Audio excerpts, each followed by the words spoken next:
حضور صلی اللہ علیہ وآلہ وسلم نے ارشاد فرمایا، جو کسی کو نقصان پہنچائے گا اللہ اسے نقصان پہنچائے گا، اور جو کسی سے بغیر کسی شرعی وجہ سے دشمنی رکھے گا اللہ اس سے دشمنی رکھے گا۔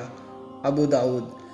اس حدیث شریف سے ہمیں یہ معلوم ہوتا ہے کہ اگر ہم کسی بھی انسان کو تکلیف یا پریشانی یا مصیبت پہنچائیں گے تو اللہ تعالی ہمیں بھی تکلیف پہنچائیں گے، اور اگر ہم کسی سے دشمنی رکھیں گے بغیر کسی شرعی وجہ سے تو اس کا بھی ہمیں اللہ تعالیٰ صلہ دیں گے، اللہ تعالیٰ ہم سے ناراض ہوں گے۔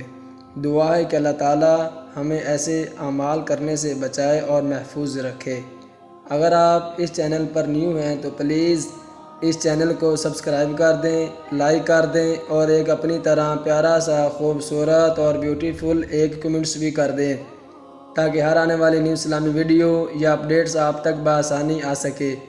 اب آپ حافظ خالد کو دیں اجازت، اپنا خیال رکھیے گا اور مجھے ناچیز کو اپنی دعاؤں میں یاد رکھیے گا۔ ملتے ہیں انشاءاللہ نیو اسلامی ویڈیو میں۔ اللہ حافظ۔